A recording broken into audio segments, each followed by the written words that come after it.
नमस्कार दोस्तों, आज मैं आपके सामने लेकर आया हूँ टीडीएस से रिलेटेड जॉब इंटरव्यू में जो पूछे जाने वाले क्वेश्चन। क्या क्या क्वेश्चन पूछे जा सकते हैं टीडीएस से रिलेटेड, जिससे आप अपना इंटरव्यू पास कर ले। बहुत कुछ सीखने को मिलने वाला है आपको इस वीडियो के अंदर। तो चलिए इसको डिटेल में समझेंगे। उससे पहले बताना चाहूंगा, जो भी भाई बंधु मेरे चैनल पर पहली बार है, इस वीडियो को पहली बार देख रहे हैं, जिन्होंने अभी तक सब्सक्राइब नहीं किया, सब्सक्राइब कर लीजिए, साथ ही साथ बेल आइकन पे भी क्लिक कर लीजिए ताकि इस तरह का कंटेंट आपको मिलता रहे। दोस्तों, सबसे पहला इंटरव्यूअर क्वेश्चन पूछता है कि टीडीएस क्या है, व्हाट इज टीडीएस। तो टीडीएस का मतलब हो गया टैक्स डिडक्शन एट सोर्स। ये इनकम टैक्स का पार्ट होता है और ये इन एडवांस में इनकम टैक्स काट लिया जाता है। एक तरह से बोला जाए तो ये सभी बिजनेस और इंडिविजुअल्स पे एप्लीकेबल होता है। जब भी पेमेंट करते हैं, कुछ पेमेंट्स करते हैं, उस पेमेंट्स पे ये टीडीएस काटने के बाद ही पेमेंट की जाती है। जैसे कमीशन की जब आप पेमेंट करेंगे तो उस केस में टीडीएस काट के पेमेंट की जाएगी, रेंट में भी टीडीएस काट के, इंटरेस्ट में भी और प्रोफेशनल फीस में। लेकिन इनमें कुछ लिमिट होती है, अगर उस लिमिट को क्रॉस करता है तो उस केस में टीडीएस एप्लीकेबल हो जाता है और टीडीएस काटने के बाद ही पेमेंट की जाती है। और फिर जो हमने टीडीएस काटा है वो गवर्नमेंट को जमा कराना होता है।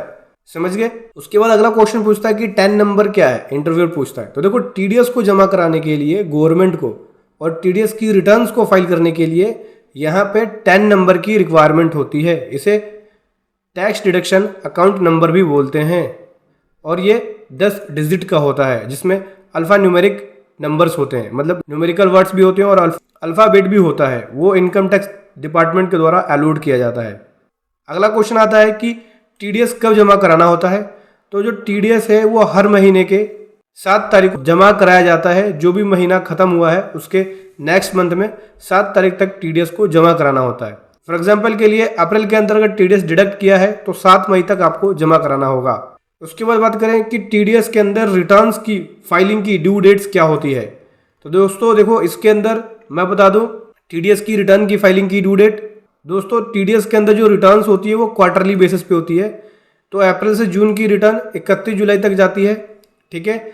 जुलाई से सितंबर की 31 अक्टूबर तक, और अक्टूबर से दिसंबर तक की 31 जनवरी तक जाती है, और जनवरी से मार्च तक की 31 मई तक टीडीएस की रिटर्न जाती है। टीडीएस की रिटर्न 2 तरह की होती है। एक 26Q के अंदर रिटर्न जाती है जो नॉन सैलरी पर्सन के लिए होती है। एक 24Q के अंदर रिटर्न जाती है जो कि सैलरी पर्सन के लिए होती है। इसमें क्या इंटरेस्ट भी लगता है? हाँ जी दोस्तों, टीडीएस में अगर लेट जमा कराते हैं तो इंटरेस्ट भी जमा करना पड़ता है। इंटरेस्ट कितना है? 18% साल का है और 1.5% पर मंथ इंटरेस्ट कैलकुलेट होता है। फॉर एग्जाम्पल के लिए, अगर अप्रैल के अंदर 10,000 का टीडीएस बना, ठीक है, आपने जमा नहीं कराया 7 मई तक, फेल हो गए जमा कराने में, तो उसके बाद जमा कराएंगे, यानी मई में 7 तारीख के बाद जमा कराएंगे तो आपका 1 महीने का इंटरेस्ट लग जाएगा। उस केस में आपको 150 रुपये इंटरेस्ट के रूप में जमा कराने पड़ेंगे। लेकिन होता क्या है, मैं आपको बता दूं प्रैक्टिकली, जब आप 7 मई के बाद जमा कराते हैं तो अप्रैल का इंटरेस्ट कैलकुलेट होता है, प्लस साथ ही साथ मई का इंटरेस्ट भी कैलकुलेट हो जाता है, तो 2 महीने का इंटरेस्ट लग जाता है। मई का इंटरेस्ट लगते के साथ ही आपके पास टाइम लिमिट बच जाती है कि आप नेक्स्ट मंथ यानी 7 जून तक आप टीडीएस जमा करा सकते हैं। 2 महीने का इंटरेस्ट लगते के साथ ही आपके पास 2 महीने तक का टाइम मिल जाता है, यानी 7 जून तक आप इसको जमा करा सकते हैं। 1.5% पर मंथ लगता है। 7 तारीख के बाद लेट होने के बाद तो अप्रैल का लगेगा ही लगेगा, साथ ही साथ मई का भी लग जाएगा, और मई का लगने के बाद आप 7 जून तक आपके पास टाइम लिमिट बच जाएगी कि आप 7 जून तक जमा करा लो उसको। वैसे जनरली ये समझ लो कि 1.5% पर मंथ इंटरेस्ट लगता है टीडीएस अगर लेट जमा कराते हैं तो।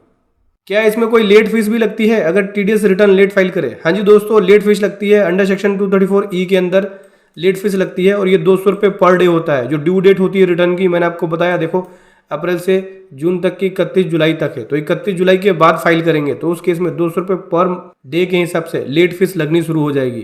तो जितना लेट होगा वो 200 रुपये पर डे के हिसाब से कैलकुलेट होता रहेगा लेट फीस। दोस्तों, यहाँ पे एंट्री की बात करूँ तो एंट्री क्या होगी टीडीएस की, इसको ऐसे भी कर सकते हो। अगर आप जर्नल के थ्रू टीडीएस एंट्री कर रहे हो तो आप क्या करोगे, पार्टी को तो यहाँ पे डेबिट करोगे, ठीक है, जो पार्टी अकाउंट होगा जिसका टीडीएस काटना है आपको, और 2 कर दोगे टीडीएस पेबल, ठीक है, उसे क्रेडिट करोगे। जो टीडीएस पेबल होगा वो आपकी लाइबिलिटी बन जाएगी और पार्टी डेबिट हो जाएगा उतने ही अमाउंट से, उसका बैलेंस उतना कम हो जाएगा। फिर जो बैलेंस अमाउंट होगा वो आपको पे करनी पड़ेगी, और ये टीडीएस पेबल जो है वो गवर्नमेंट को जमा कराएंगे। जब कोई आपका टीडीएस काटता है, मतलब सामने वाला पर्सन टीडीएस काट रहा है, तो उस केस में एंट्री ये जाएगी कि टीडीएस रिसीवेबल को डेबिट करना होगा और क्रेडिट करेंगे किसको, टू पार्टी को यहाँ पे क्रेडिट कर देंगे। ठीक है, ये टीडीएस रिसीवेबल आपकी यहाँ पे करंट एसेट्स का पार्ट बन जाएगा और ये करंट लाइबिलिटी का पार्ट बनेगा। ठीक है, क्योंकि यहाँ पे आपको पेबल बन रहा है, आपको पे करना है गवर्नमेंट को, और यहाँ पे रिसीवेबल बन रहा है, ये आपको गवर्नमेंट से लेना है। उसके बाद बात करूँ, देखो इसके अंदर टीडीएस रिटर्न फाइल होने के बाद सर्टिफिकेट भी इशू किया जाता है। जिसने टीडीएस काटा है वो सर्टिफिकेट इशू करता है। तो 2 सर्टिफिकेट है। पहला है फॉर्म 16, जब सैलरी के ऊपर टीडीएस काटा जाता है तो उस केस में फॉर्म 16 इशू किया जाता है। एम्प्लॉयर जब एम्प्लॉई का टीडीएस काटता है सैलरी के ऊपर तो उस केस में फॉर्म 16 को इशू करेगा, और ये फॉर्म 16 4th क्वार्टर के अंदर इशू किया जाता है। यानी पहले, दूसरे और तीसरे क्वार्टर में टीडीएस की रिटर्न तो फाइल होगी, लेकिन फॉर्म 16 इशू नहीं होगा। फॉर्म 16 4th क्वार्टर में इशू होगा। इसी प्रकार से फॉर्म 16A की बात करें तो फॉर्म 16A जो है वो अदर देन सैलरी के लिए है।